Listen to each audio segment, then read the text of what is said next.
यदुसी academy के basic lecture 4 में आपका स्वागत है। आइए आज हम लोग मेंसुरेशन के बारे में कुछ बेसिक्स जानते हैं। इसको हिंदी में क्षेत्र मिति भी मेंसुरेशन में हम जनरली 2 डायमेंशनल बॉडी की बात करेंगे, 2 डायमेंशनल शेप्स की बात करेंगे।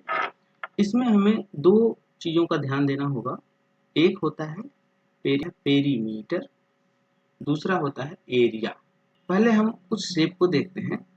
जो पॉइंट होता है वह तो 0 डायमेंशन का होता है, वो डायमेंशनलेस होता है, कहेंगे वो डायमेंशनलेस। जो लाइन होती है वो 1 डायमेंशन, लेकिन हम मेंसुरेशन किसके लिए करेंगे? 2 डायमेंशन से। तो इसके लिए कम से कम एक ट्रायंगल होना चाहिए, या इसको हम बेटर है कहें क्वाड्रिलेटरल होना। हमारे पास एक पॉइंट है जो डायमेंशनलेस है, एक लाइन है जो 1 डायमेंशन की है, लेकिन हमें मेंसुरेशन किसके लिए करना है? 2 डायमेंशनल शेप्स के लिए करना है। तो उसके लिए मिनिमम क्या होना चाहिए? एक ट्राइएंगल होना। ऐसे ही क्वाड्रिलेटरल भी कई तरह के हो सकते हैं। अगर ऑल साइड्स इक्वल हो और एनी 2 एडजेसेंट साइड्स के बीच में 90 डिग्री का एंगल बनता हो तो उसको हम क्या बोलते हैं? स्क्वायर। ऐसे ही 2 पैरेलल साइड्स इक्वल हो और एडजेसेंट एंगल 90 डिग्री हो तो ऐसे शेप को हम क्या बोलते हैं? रेक्टेंगल। तो इस तरह से और भी बहुत सारे शेप, सर्किल हो सकता है, एनी पॉलीगन हो सकता है, पेंटागन हो सकता है, हेक्सागन हो सकता है, कुछ भी हो सकता है, रोम्बस हो सकता है। उन सब के लिए हम पेरीमीटर या एरिया निकाल। तो पेरीमीटर पहले होता क्या है? पेरीमीटर हम कहते किसको? ये कोई भी शेप, जैसे आप ट्रायंगल ले लीजिए तो ट्रायंगल का जो साइड्स है उन सारे एजेस को या साइड्स को जोड़ दीजिए, उनकी लेंथ को जोड़ दीजिए तो वही उसका पेरीमीटर। क्वाड्रिलेटरल लीजिए तो क्वाड्रिलेटरल में उनके जो चारों साइड्स हैं उन्हीं चारों साइड्स को लेंथ जो भी है उनको जोड़ दीजिए, वो उसका पेरीमीटर। तो पेरीमीटर क्या हुआ? जो कंटिन्यूअस लाइन है जो उसकी बाउंड्री को फॉर्म कर रही है उन्हीं को जोड़ दीजिए या उसी की लेंथ होती है। ठीक है, तो पेरीमीटर को आप क्या कहेंगे? ये क्या है? ये कंटिन्यूअस लाइन फॉर्मिंग, ठीक है, फॉर्मिंग बाउंड्री आपकी क्लोज्ड क्या है? जियोमेट्रिकल कोई भी जियोमेट्रिकल फिगर होना हो, लेकिन कैसा होना चाहिए? क्लोज्ड होना चाहिए। जो इम्पोर्टेंट बात यहाँ है वो है कि उसको कैसा होना चाहिए? क्लोज्ड होना चाहिए। इस वर्ड पे आप एम्फेसाइज करें। पेरीमीटर निकालने के लिए जो हमें ज्योमेट्रिकल फिगर होना चाहिए वो क्लोज्ड होना चाहिए। ठीक है, वैसे ही अब एरिया का स्पेस ऑक्युपाई होता है कोई भी फ्लैट शेप से, वही उसकी एरिया होती है ना। इसको ऐसे कह सकते हैं कि जो space occupied by A flat shape, तो उसको हम एरिया कहते हैं। अच्छा, दूसरा और ये भी कह सकते हैं कि सरफेस ऑफ एन ऑब्जेक्ट है ना, और वो भी उसकी एरिया। एक एग्जांपल लीजिए, तो ट्रायंगल का जो ए लेंथ अगर ए है, दूसरी लेंथ बी है, तीसरी साइड की लेंथ सी है, तो ए प्लस बी प्लस सी उसका पेरीमीटर होगा। ट्रायंगल का जो ए प्लस बी प्लस सी है वो उसका पेरीमीटर होगा। और इसके अंदर का जो स्पेस ऑक्युपाइड है अगर आप मेजर करें तो वो उसकी एरिया है। ए बी सी लेंथ के जो ट्रायंगल बने हैं इस ऑक्युपाइड है, इसको मेजर करें तो ये इसकी एरिया। तो आपको क्लियर हो गया कि पेरीमीटर क्या होता है? A plus B plus C means जो बाहर की बाउंड्री है उसी को अगर आप मेजर करें तो वो उसकी पेरीमीटर, लेकिन अंदर जो स्पेस ऑक्युपाइड है उसको मेजर करें तो वो उसकी एरिया है। अब आप एक ट्रायंगल लीजिए, तो ट्रायंगल वेरियस टाइप के आपने ट्रायंगल पढ़ा है। एक ट्रायंगल तो आपने पढ़ा है जो आइसोसेलेस कहते हैं कि जिसके 2 साइड्स बराबर हो, तो इसकी जो पेरीमीटर होता है, सपोज अगर ये साइड ए है तो ये भी साइड ए होगी, ये साइड डिफरेंट होगी तो बी होगी। आपको एग्जांपल क्या लिए हैं? आइसोसेलेस। तो इसका जो पेरीमीटर होगा, पेरीमीटर क्या होता है? उनकी साइड्स को हम ऐड कर देंगे, ए प्लस बी, यही होगा ना। मीन्स क्या हो जाएगा? ट्वाइस ऑफ ए, क्योंकि डिफाइन है आइसोसेलेस कुछ जिसकी 2 साइड्स बराबर है।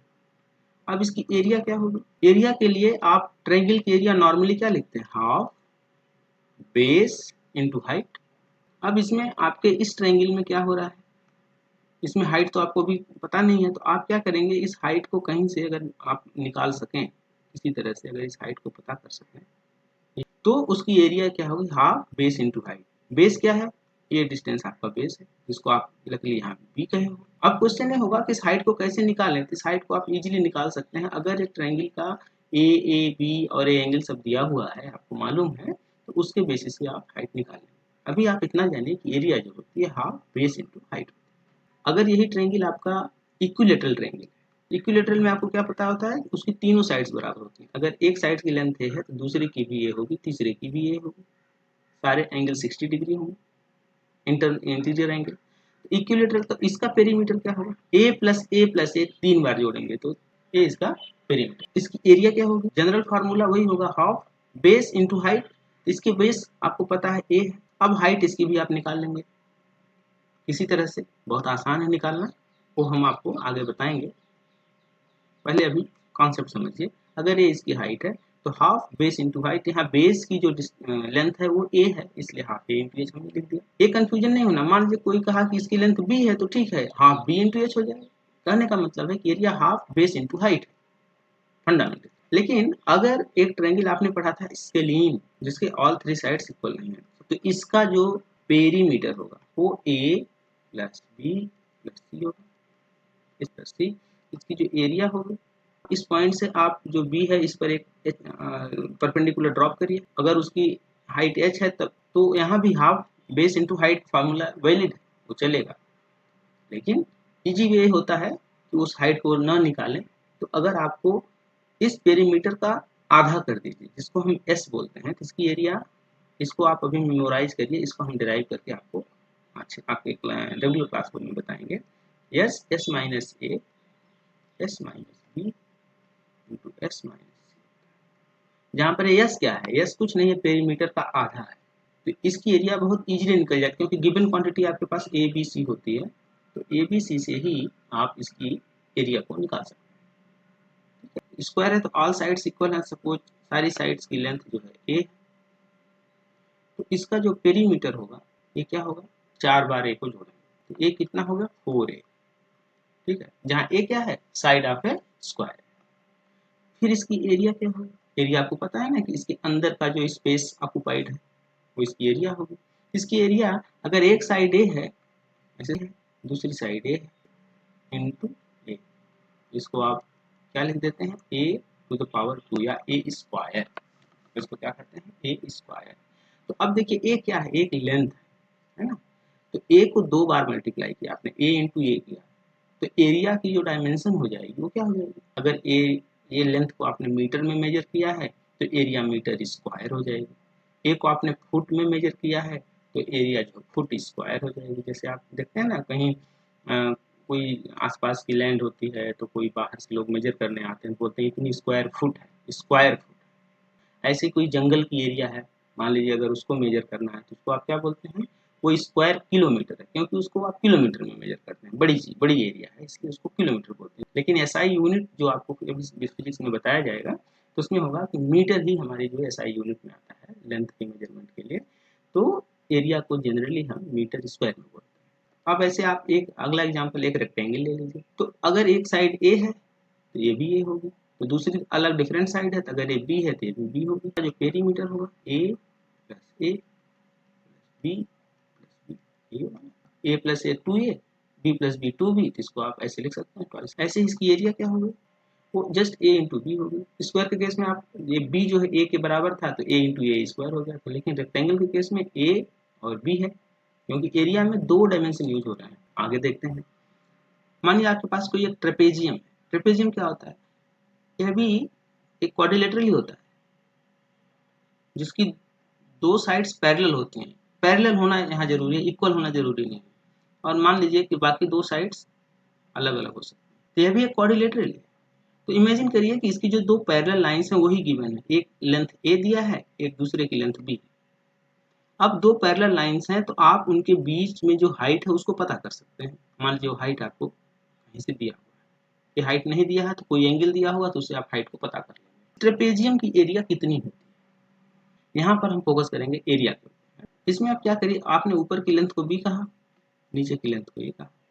हमें कह रहे हैं कि एक ट्रायंगल बना ए डी बी, है ना, बी डी, और आपको पता है कि ट्रायंगल की एरिया क्या होती है, तो इसकी एरिया क्या होगी, अगर ये हाइट आपको एच गिवन है, ए बी डी की एरिया क्या है, अगर बेस इंटू हाइट यही तो होगा, हाफ, पास में है, ए बी डी की एरिया तो पता चल गया। अब हम ऐसे निकालेंगे एरिया डी सी बी की। अब देखिए अगर एक हमने क्या कहा था कि A B and D C are parallel, एक हमने क्या बोला था, अगर 2 पैरेलल लाइंस है तो उनके बीच में डिस्टेंस भी उतनी ही होगी। तो एरिया जो बी ट्रायंगल की होती वह कितनी हो जाती, हाफ। अब हमें पूरे ट्रेपेजियम की अगर एरिया पता करना है तो यही नीचे वाली एरिया ट्रायंगल की ऊपर वाली एरिया ट्रायंगल की जोड़ देते तो हमें पूरी एरिया मिल जाती। Trapezium A B C D है ना, ये अलग अलग शेप, रोम्बस है या ये अलग अलग और भी कोई भी शेप है तो उनकी एरिया निकाल सकते हैं। आइए कुछ एग्जांपल दें, आपको इसका एरिया बताना है, जिसमें गिवन है कि ए साइड ए है, ये छोटी वाली साइड बी है और ये बड़ी वाली साइड ए प्लस बी है। तो अगर इसकी एरिया बतानी है तो आप कैसे बताएं। और मान लीजिए ये भी आपको गिवन है, ये डिस्टेंस भी बी है, ठीक है, और ये डिस्टेंस ये जो लाइन खड़ी है इसकी एरिया क्या होगी। अब इसको अलग अलग, अब इसी प्रॉब्लम को आप फिर से बनाएंगे। आप इसकी एरिया को डायरेक्ट ना निकाल के छोटे छोटे पार्ट में तोड़ के निकाल लीजिए। अब हम एक एरिया मान लीजिए इस जो पॉइंट पे हम मिल रहा है इसको हम जी कर, अब एक एरिया हम इसकी निकाल लें, दूसरी एरिया हम इसकी निकाल लें, तीसरी एरिया हम इसकी निकाल लें और इन तीनों को